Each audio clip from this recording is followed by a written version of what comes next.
영상으로 함께 예배하시는 모든 성도님들과 가정 가운데 하나님 평강이 함께 하시길 축복합니다. 우리 함께 말씀 보겠습니다. 마태복음 1장 22절 23절 말씀입니다. 마태복음 1장 22절 23절 말씀 우리 함께 읽겠습니다. 이 모든 일이 된 것은 주께서 선지자로 하신 말씀을 이루려 하심이니 이르시되 보라 처녀가 잉태하여 아들을 낳을 것이요 그의 이름은 임마누엘이라 하리라 하셨으니 이를 번역한즉 하나님이 우리와 함께 계시다 함이라. 아멘.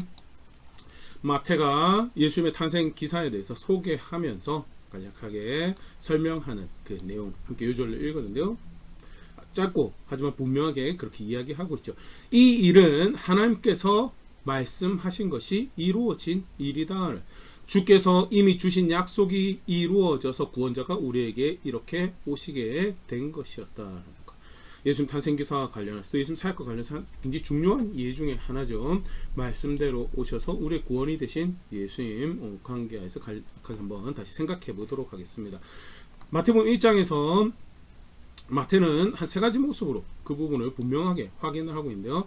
먼저는 아브라함과 다윗의 후손으로 오신 예수님이다. 하나님 아들이다라는 거죠. 창세기 12장 2절 내가 너로 큰 민족을 이루고 너에게 복을 주어 너의 이름을 창대하게 하리니 너는 복이 될지라. 하나님께서 아브라함에게 주셨던 약속이죠. 아브라함과 아브라함의 후손이 복이 될 것이다. 복의 근원이 될 것이다. 라고 그렇게 말씀하신 약속인데요.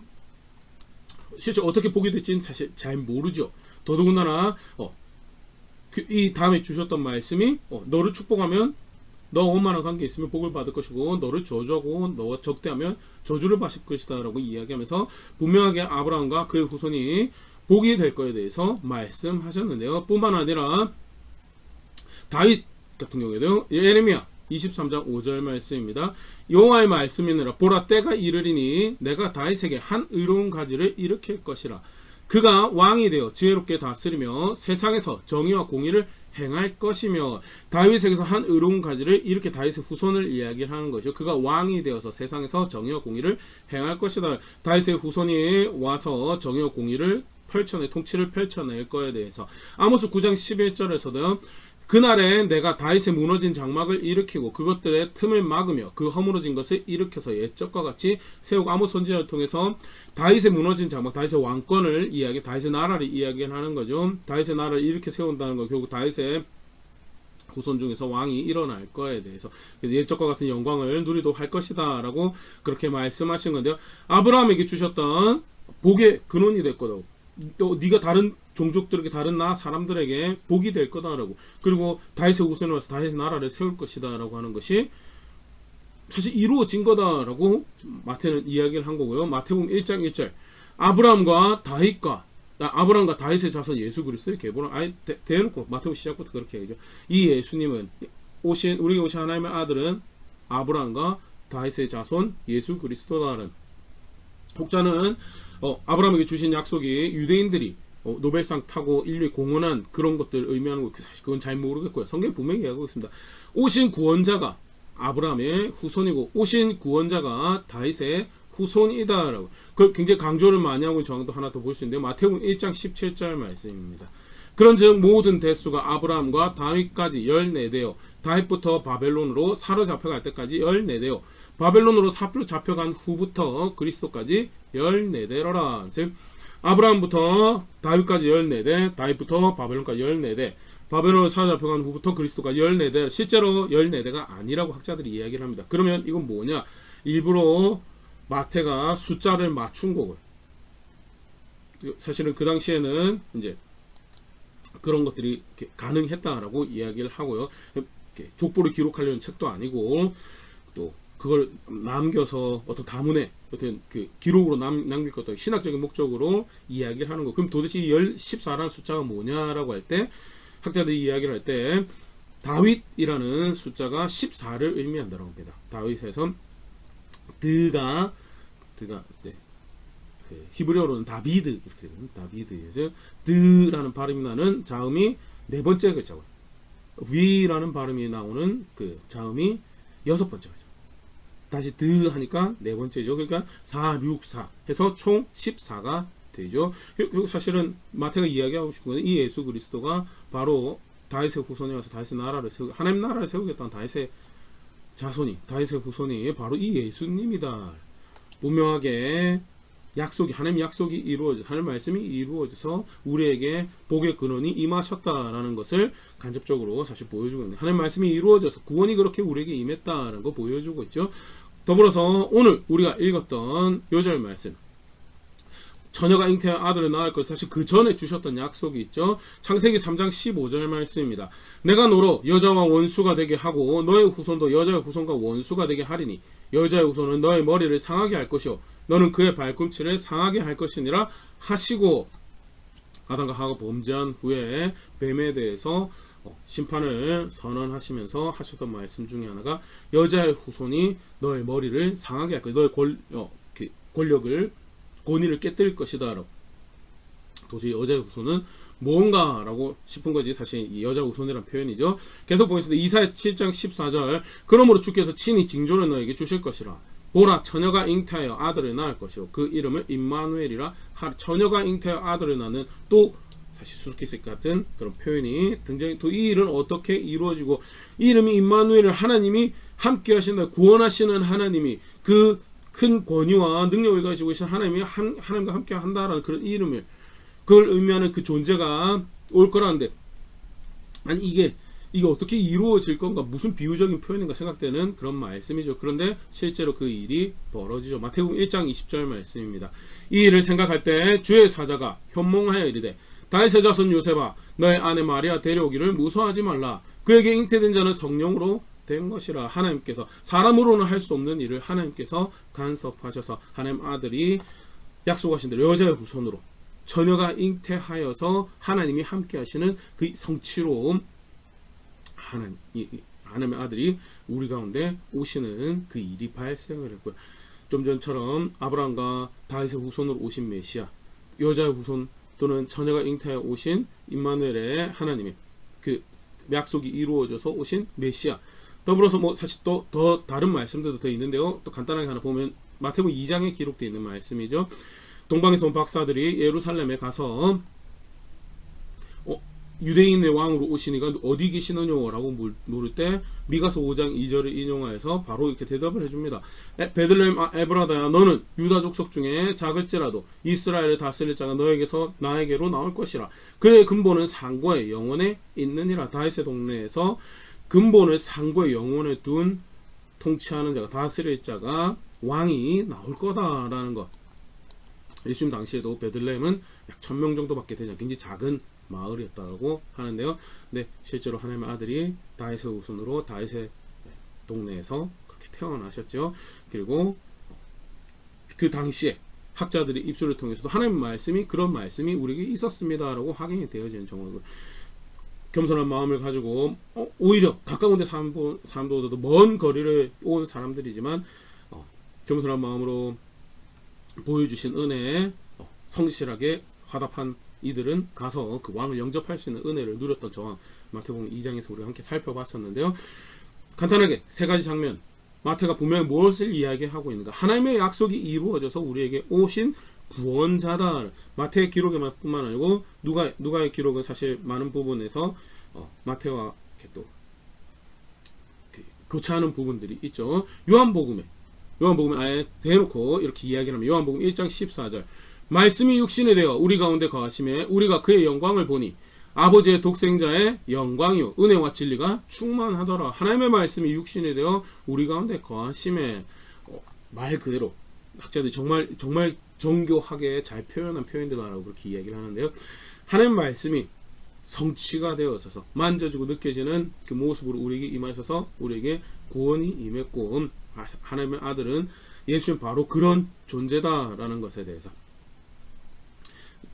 요한은 예수님 오심에 대해서 그렇게 표현을 하고 있더라. 예수님 오심 탄생 기사와 관련할 뿐만 아니라 예수님 온 생애를 거쳐서도 사실은 예수님께서 보여주셨던 삶의 모습은 치유하셨던 모습도 있죠. 또 먹이신 모습도 있고, 또 폭풍으로 잠잠케 하신 모습, 다 아름답고 위대한 모습들이, 그럼에도 불구하고 전체 사역을 관통하는 중요한 한 이해가 있죠. 그게 뭐냐? 나는 아버지의 뜻을 이룬다. 나는 아버지의 말씀하신 것을 이룬다. 요한복음 4장 34절 예수께서 이르시되 나의 양식은 나를 보내신 이의 뜻을 행하며 그의 일을 온전히 이루는 이것이니라. 공생의 초반으로 여겨지는 시기에 사마리아 수가성에서 제자들에게 하신 말씀이 나의 양식 나의 삶의 자원은 나를 보내신 이의 뜻을 행하며 그 일을 온전히 이루는 것이야. 보내신 이의 뜻을 행하고 그 일을 온전히 이루는 것이 내 삶의 자원이다 라고 이야기한 그가 어떤 식으로 주어진 시간들을 살아내서 주어진 걸음들을 걸어내셨는지를 분명히 확인하는 그런 한 말씀이죠. 요한복음 12장 49절 50절은요. 내가 내 자의로 말한 것이 아니오 나를 보내신 아버지께서 내가 말할 것과 이를 것을 친히 명령하여 주셨으니 나는 그의 명령이 영생인 줄 아노라. 그러므로 내가 이르는 것은 내 아버지께서 나에게 말씀하신 그대로니라 하시니라. 예수님이 어떤 말씀을 제자들에게 가르치시고 전했느냐? 아버지의 말씀을 전했다라고. 그러면서 나는 그 아버지의 말씀이 하나님의 말씀이 그것이 영생이고 그것이 구원이라고 내가 알고 있다. 가르치셨던 사역 전반에 걸쳐서도 하나님 뜻을 이루고 하나님 말씀을 가르쳤던 그런 모습도 다시 보일 수 있고요. 어떻게 보면 그런 정황의 그런 이해의 하이라이트죠. 마태복음 26장 39절 십자가에 달리시기 전에 겟세마네 동산에서 기도하시면서 예수께서 하셨던 고백인데요. 조금 나아가사 얼굴을 땅에 대시고 엎드려 기도하여 이르시되 내 아버지여 만일 할만하시거든 이 잔을 나에게서 지나가게 하옵소서. 그러나 나의 원대로 마시옵고 아버지의 원대로 하옵소서 하시고 하나님의 진노의 잔을 받는데 죄에 대한 심판을 받아들인다라는 것은 가장 거룩하신 하나님의 아들에게도 굉장히 끔찍한 일이었기 때문에 할만하시거든 이 잔을 내게서 지나가게 하옵소서. 그러나 결론은 나의 원대로 마시옵고 아버지의 원대로 하옵소서. 그렇게 하나님 뜻대로 우리의 구원을 완성하신 그 사역, 예수님의 온 생애가 삶이 사역이 그런 사역이었다라는 것 간단하게 살펴봤지만 분명히 말씀에서 확인할 수 있고요. 그래서 바울이 고린도서 15장에 이렇게 이야기합니다. 내가 받은 것은 먼저 너에게 전하였느니 이는 성경대로 그리스도께서 우리 죄를 위하여 죽으시고 장사 지낸 바 되었다가 성경대로 사흘 만에 다시 살아나사. 예수님께서 우리 죄를 위해서 죄송합니다. 죽으신 것은 하나님 말씀대로 성경대로 우리 죄를 위하여 죽으신 것이고 성경대로 사흘 만에 다시 살아나셔서 그가 우리의 구원이심을 그가 우리의 소망이심을 확인하셨다. 그것이 그리고 이제 그 부활의 증인들에 대해서 그다음에 쭉 소개가 되어지고 있는데요. 예수님 어떤 분이시냐? 말씀대로 오셔서 말씀대로 죽으시고 말씀대로 다시 살아나셔서 우리 구원이 되신 분이시다라는 것. 그래서 또 다른 요한의 증언이죠. 예수님께서 말씀하시고 가르치셨을 때 그가 기록에 남긴 무엇이 신앙인가에 대해서 요한복음 3장 36절 아들을 믿는 자에게는 영생이 있고 아들을 순종하지 아니한 자는 영생을 보지 못하고 도리어 하나님의 진노가 그 위에 머물러 있느니라. 정밀하게 비유로 따서 문학적인 구조로 보면 아들을 믿는 자에게 영생이 있고 아들을 믿지 아니하는 자에게 영생을 보지 못하고 하나님 진노가 그 위에 머물러 있어야 된다고 그렇게 표현하는 건데요. 쉽게 말해서 요한이 가르침을 받은 바 예수님께 가르치신 바를 그 이해를 담아내고 있는 증언에서 아들을 믿는 것과 순종하는 것은 동일한 것이다. 왜? 그게 아들을 믿는 것. 그게 아들을 믿는 거고 예수님은 다름 아닌 그렇게 하나님 말씀의 성취로 우리에게 오신 하나님 말씀을 전하시고 하나님 말씀이 구원이신 것을 확인하셨고 그것을 받아들이는 자는 그게 구원이 되는 것이고 그것을 순종하지 않는 자에게는 영생을 보지 못한다. 이게 정말 끔찍한 얘기. 하나님의 아들이 오셔서 대신하여 죄를 지시고 죽으셨는데 그것이 구원이 되지 못한다라는. 근데 그 당락을 결정짓는 믿음의 성경적 믿음의 바른 모습이 뭐냐? 순종하고 순종하지 않는 것. 예수님의 말씀이 예수님 가르침이 단순히 그냥 사실 아무도 그렇게 생각하지 않겠죠. 그런데 실제로 예수님 가르침이 얼마나 영원하신 하나님의 세상에 생명을 부여하시고 마지막에 모든 세상의 심판을 갈 영원하신 그 하나님의 말씀을 드러내고 나타내시고 그것을 이루셨는가를 보여준 또 다른 증거가 간접적인 증언이 될 것이고 더불어서 예수님이 가르치셨던 바가 예수님이 전하셨던 바가 사실은 그냥 구약과는 전혀 상관이 없는 신약의 어떤 가르침, 신약의 어떤 그것도 절대 아니다라는 거 그럼 계속 유념해서 볼 수 있으면 좋을 것 같고요. 베드로 증언 하나 더 살펴보면 베드로전서 1장 23절입니다. 너희가 거듭난 것은 썩어질 씨로 된 것이 아니요 썩지 아니할 씨로 된 것이니 살아있고 항상 있는 하나님의 말씀으로 되었느니라. 거듭난 것, 중생한 거, 구원받은 거, 그거를 이야기하는 거죠. 거듭난 거. 근데 썩지 아니할 씨로 된 거듭난 거 예수님 믿어서 거듭나는 거 아닙니까? 예수님 믿어서 다른 백성 되는 거 아닙니까? 새로운 생명 얻는 거 아닙니까? 근데 그걸 뭐라고 이야기하냐면 살아있고 항상 있는 하나님의 말씀으로 되었느니라. 예수님이 성경에서 또 그의 제자들이 증언하는 바 또 이해하는 바를 간단하게 사실 우리가 보고 있는데요. 예수님은 하나님 말씀이 이루어져서 우리에게 오신 구원자이시고 오신 그 사건만 그런 것이 아니라 그의 공생의 전체를 거쳐 우리 구원이 되신 그 놀라운 사역은 사실 하나님 말씀을 이루신 거였고 그에게 복음 받았던 제자들이 실제로 그 사실을 증언하고 고백하고 있고 그래서 예수님의 오심은 그 어떤 사건보다 분명하게 하나님 말씀이 복음이고 하나님 말씀이 구원이다라는 사실을 확인을 하고 있는 사건이죠. 그러다 보니까 영접하지 못한 사람들에 대한 예수님이 오셨는데 영접하지 못한 사람들에 대한 정죄도 사실은 그런 부분에서 예수님께서 말씀을 하시고 계신 부분들 우리가 볼 수 있는데요. 한 세 가지 같이 보면요. 요한복음 5장 37절부터 40절 말씀입니다. 또한 나를 보내신 아버지께서 친히 나를 위하여 증언하셨느니라. 너희는 아무 때에도 그 음성을 듣지 못하였고 그 형상을 보지 못했으며 하나님을 모른다라고 이야기를 하면서요. 아니 바리새인들한테 종교 지도자들한테 하나님 모른다라고 이야기하는 게 말이 되겠어 싶은가 한데요. 그게 무엇을 의미하면 38절 그 말씀이 너희 속에 거하지 아니하니 이는 그가 보내신 이를 믿지 아니함이라. 그 말씀이 그 속에 거하지 않았고 그래서 너희는 하나님을 모른다라고 말씀하시는 거고 나아가서 하나님 말씀이 너희 속에 거했다면 그가 보내신 자를 너희가 믿었을 것이다 라고 이야기해요. 말씀이 없어 속에 말씀이 없어서 하나님을 믿지 한 믿는 척하지만 하나님의 아들을 영접하지 않는다라고 말씀하신 거예요. 계속 보겠습니다. 39절 너희가 성경에서 영생을 얻는 줄 생각하고 성경을 연구하거니와 이 성경이 곧 나에게 대하여 증언하는 것이니라. 그러나 너희가 영생을 얻기 위하여 나에게 오기를 원하지 아니하는도다.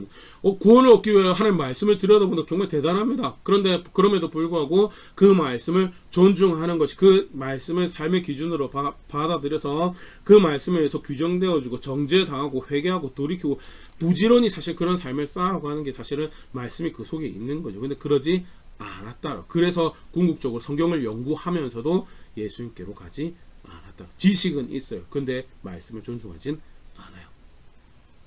정보는 있어요. 그런데 정보에서 가르치고 있는 하나님과 그의 길에 대해서는 존중하지 않는 안타까운 모습. 그래서 뭐라고요? 예수님을 영접하지 못했다. 예수님을 믿지 못했다. 요한복음 8장 45절부터 47절 말씀입니다. 내가 진리를 말함으로 너희가 나를 믿지 아니하는도다. 너희 중에 누가 나를 죄로 책잡겠냐? 내가 진리를 말하는데도 어찌하여 나를 믿지 아니하느냐? 하나님께 속한 자는 하나님의 말씀을 듣나니 너희가 듣지 아니함은 하나님께 속하지 아니하였음이로다. 예수님이 다시금 유대인들에게 뭐라고 이야기하시냐면 진리를 말하기 때문에 나를 믿지 아니하는도다. 진리를 말하는데도 믿지 아니하는도다. 그러면서 누가 진짜 하나님께 속한 자냐? 하나님 말씀을 듣는 자들이. 여기서 듣는다는 것은 단순히 그냥 누가 옵졸이니까 들어줄게 그게 아니죠. 하나님 말씀을 아멘하면서 받고 존중해야 될 삶의 기준으로 생활의 분명한 방향성과 기준으로 받아들이는 그걸 하나님 말씀을 듣는다라고 표현하고 이 사람들이 아무리 공부를 하고 많이 알고 있다 하더라도 실제로는 하나님 말씀을 그렇게 존중하지 않았던 거야. 하나님 말씀을 존중하지 않았고 그래서 뭐라고 말씀하셨냐면 너희는 하나님께 속한 자들이 아니었고 오히려 진리를 말하기 때문에 나를 영접하지 않는다. 이슈가 뭐냐? 왜 믿지 않았느냐? 왜 믿지 않았냐? 그들이 진리를 사랑하지 않아. 그들이 진리를 존중하지 않아. 그들이 진리를 따를 생각이 없었기 때문에 예수님을 영접하지 못한다. 어떻게 쐐기를 박는 그런 말씀일 것 같은데 마태복음 23장 23절 화 있을진저 외식하는 서기관들과 바리새인들이여 너희가 박하와 회향과 근처의 11조는 들이되 율법에 더 중한 바 정의와 긍휼과 믿음은 버렸도다. 그러나 이것도 행하고 저것도 버리지 말아야 할지니라. 바크와 회당과 근처 11조를 할 만큼 제의적인 섬김, 제사, 뭐 절기 이런 거 굉장히 철저했던 바리새인들, 유대인들의 모습 여러 성경을 통해서 우리가 사실 살펴볼 수가 있죠. 그런데 그런 거는 열심히 하는데 문제는 그렇게 우리가 하나님 말씀을 존중합니다. 말씀 따라 우리가 예배하고 하나님이 기뻐하신 것들을 합니다. 우린 그렇게 그의 구원을 바랍니다 라고 이야기하는데 문제는 뭐 율법에 더 중한 바 정의, 긍휼과 믿음은 버렸다. 제의적인 거는 할지 모르겠는데 삶에서 하나님 말씀 따라 살아내야 돼. 정의를, 긍휼을, 믿음을 버렸다. 그래서 뭐요? 외식하는 자들이 되는 거예요. 영접하지 못하는 자들. 마태복음 23장에는 대표적으로 예수님이 너네 정말 끔찍하게 저주받을 자리에 화이세친자라는 표현이 그런 표현이에요. 그런 자리에 있다. 정작 자기들은 어떻게 생각했을까요? 우리는 약속 있는 하나님 백성이고 메시아가 우리를 위해서 오실 것이고 그가 오시면 우리를 건져내실 것이다. 실제로 그런 기다림이 갈증들이 있었던 정황 우리 신약성경에서도 보일 수 있죠. 요한복음 10장 24절 유대인들이 애워싸고 이르되 당신이 언제까지나 우리의 마음을 의혹하게 하려 하나이까 그리스도이면 밝히 말씀하소서 하니 차차 당시 구원자이면 메시아면 우리에게 밝히 말하십시오 라고 이야기하는 모습. 아예 기대가 없었으면 이런 말씀 하지 않겠죠. 그리스도이시면 밝히 말씀해 달라고. 마태복음 16장 1절 바리새인과 사두개인들이 와서 예수를 시험하여 하늘로부터 오는 표적을 보이기를 청하니. 예수를 시험하여 하늘로부터 오는 표적을 쉽게 말해서 정말 하늘로부터 온 자이면 표적을 보여달라고 우리가 그러면 정말 당신을 따르겠습니다 라고 이야기를 하는 건데요. 예수님이 표적을 너희한테 보여줄 표적이 없다라고. 근데 사실은 신약성경 쭉 보면 표적을 정말 많이 행하시거든요. 근데 왜 그렇게 하셨을까? 사실 이 마태복음 16장 1절에 바리새인과 사두개인들의 질문은 하늘로 오는 표적을 보여달라기보다는 우리의 관심을 우리의 비율을 좀 맞춰 주십시오. 그럼 우리가 따라가겠습니다. 하나님께서 메시아가 오실 때 고난받는 종으로 오시고요. 고난받는 대신 죽임을 당하신 짐을 지는 고난받는 종으로 오실 거에서 이미 말씀을 하셨고요. 그가 오셨을 때 하실 일들에 대해서 이미 충분히 말씀 안에서 가르치신 바가 있어요. 그런 정황들을 하나 보면요. 마태복음 11장 4절의 말씀인데요. 침례 요한도 갇혀서 자기가 볼 때는 예수님이 자기가 기다리고 있던 오시기로 약속하신 메시아라고 그렇게 생각을 했는데 자기가 생각하는 건 조금 결이 다른 거예요.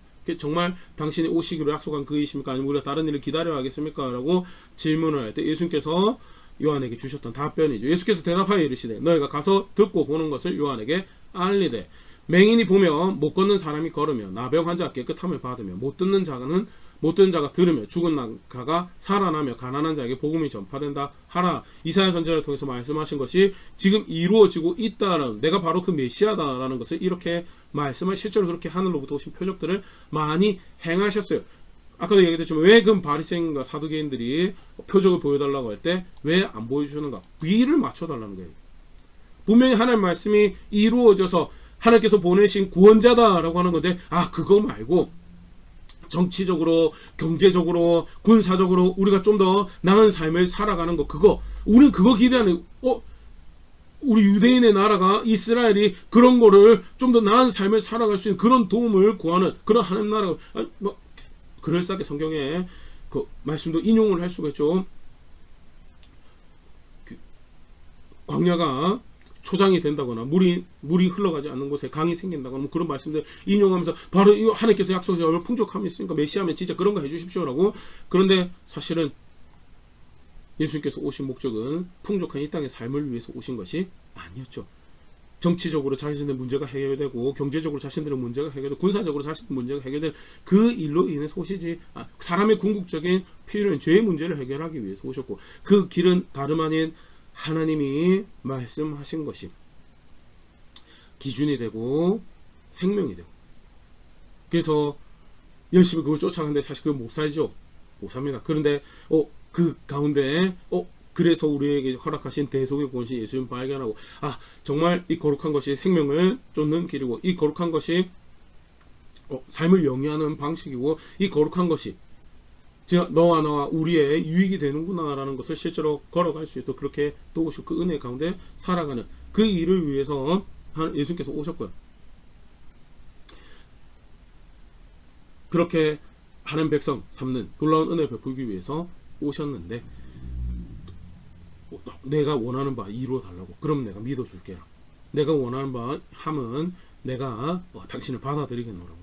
사실 그렇게 하는 거죠. 요한에게도 하는 말씀이 이루어진다고. 다시 볼 수 있지만 철저하게 하는 말씀대로 오셔서 하는 말씀 이루시고 그렇게 구원이 되신 분이 예수님이시고, 그렇기 때문에 그를 영접한다라고 하는 것은 순종하는 것이고, 그를 영접하는 것은 하나님 말씀을 알고 그 앞에 엎드리는, 반대로 하나님 말씀을 가지고 있다라고 하지만 말씀이 그 속에 없어. 그 말씀을 사랑하고 존중하는 그 속에 없고, 말씀의 진리를 구하고자 하는 진실한 자세도 없고, 그러면 어떻게 되냐?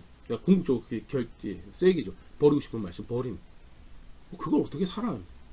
이 상황에서 그걸 어떻게 살아? 이 말씀이 기록된 건 알겠어요. 근데 그거 어떻게 삽니까? 라고 거기서 자기 선을 딱 그으면 그건 뭐예요?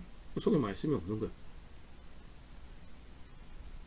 안타깝지만 말씀으로 오셨기 때문에 실제로 영접하지 못하는 사람들의 문제점은 그렇게 드러나고, 분명한 것은 예수님이 말씀대로 오셨다라는 것은 하나님의 말씀이 구원이다라는 것을 다시 분명히 확인하는. 사실 여기서 이야기가 끝나지 않죠. 말씀하신 대로 예수님 다시 오시고요, 실제로 우리 구원을 완성하시고, 어떻게 하냐? 하나님 말씀에서 그렇게 약속하시고 말씀대로 그렇게 이루어지고, 그래서 말씀대로 그 완성하실 구원을 바라고 우리가 그를 믿습니다라고 따라가는 성도들은 어떤 삶을 살아가야 되는가? 다양한 말씀 볼 수 있는데요. 베드로전서 1장 14절 16절 말씀입니다. 너희가 순종하는 자식처럼 전에 알지 못할 때에 따르던 너희 사욕을 본받지 말고 오직 너희를 부르신 거룩한 이처럼 너희도 모든 행실에 거룩한 자가 되라. 기록되었으되 내가 거룩하니 너희도 거룩할지어다 하셨느니라. 거룩하신 하나님의 백성처럼 거룩한 삶을 살아가는 것, 무엇보다도 그 핵심은 14절에 그렇게 가르쳤죠. 순종하는 자식처럼, 사사로운 욕심 쫓아가는 게 아니고 순종하는 자식처럼 살아가는 것이, 그것이 예수님 믿습니다라고 하는 신앙의 여정, 구원자를 압니다라는 신앙의 고백이고, 무엇보다도 하나님 말씀의 성취로 오셔서 그 말씀이 구원이신 것을 확인하신 예수님을 안다라는 고백을 만드는 거고, 그래서 신앙의 믿음의 굉장히 중요한 단면이죠. 어떤 상황에 어떤 모습을 들여다봐도 순종하는 것들이 내 삶에 있는가, 그게 사실은 정직하게 스스로의 삶을 하나님 말씀 앞에 들여다보는 모습일 것이고요.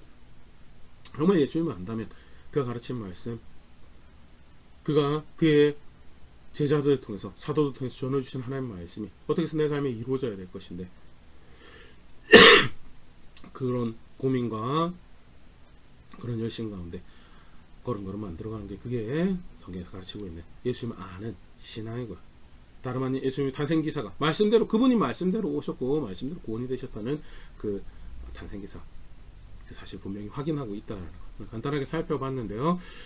한번 말씀을 점검하고 돌아볼 수 있으면 좋을 것 같습니다. 나는 구원자이신 예수님을 압니다. 그렇게 말씀대로 오신 하나님의 아들을 압니다라고 고백하고 있고 알고 있다라고 신앙 고백을 했기 때문에 사실 이렇게 시간을 들여서 영상으로라도 예배를 드리실 텐데요. 그런데 실상 믿는다라고 하는데 순종하는 게 없다면, 믿는다라고 하는데 삶의 영역에서 주가 되시고 왕이 되신 그분을 따라 살아가는 게 없다면 그게 진짜 믿는 거냐? 말로는 하나님께 속했다라고 하는데, 유대인 아까 예수님께서 말했죠. 너희가 하나님께 속했다 이야기하죠. 근데 속하지 않았기 때문에 하나님 말씀 듣지 않는다. 정말 참 아픈 말씀인데, 반복적으로 식민지 생활 가운데 유일하게 자기들이 희망을 걸 거라고, 자기들 하나님 백성이고 그 약속이 이루어지는, 그 약속이 이루실 구원의 하나님 계시는, 그게 근데 정작 본인들이 하나님 말씀을 듣지 않고 있는, 근데 스스로 그렇게 속이게 되더라. 믿음을 갖고 있다, 신앙을 가지고 있다라고 하는데 전혀 그 뜻을 따라, 그 말씀 따라 살 생각이 없어요. 쉽게 자기 길 만들어가면서 그리고 그게 마치 신앙적으로도 같이 갈 수 있을 것처럼 타협하고 기준을 뭉그러뜨리고, 아예 순종하라고 말씀하신, 말씀을 오신 예수님은 아예 없는 것처럼, 내가 전한 말씀은 아버지께서 나에게 주신 말씀이고 난 그 말씀만 전했다라고 하신 그 하나님은 아예 존재하지도 않는 것처럼 그렇게 만들어버린다면요, 말씀 앞에 정직하게 돌아볼 수 있으면 좋을 것 같고요. 무엇이 그 구원자를 아는 신앙인가? 부족하지만 또 체질적으로 그 말씀이 하나하나 살아낸 것과 다르지만 그래도 그렇게 말씀이 이루어진 것이 내 구원인 걸 알기에 그 말씀 하나하나 입으라고 하신 것, 또 갖추라고 하신 것 입고 거룩함의 옷을, 의로움의 옷을 계속 입어나가며 내가 나의 구원자를 압니다. 나의 소망이 어디인지 압니다로 고백하는 자리에 그런 제가 될 수 있으면 좋을 것 같고요. 그렇게 함께 성숙해져가는 교회 우리 될 수 있으면 좋을 것 같습니다.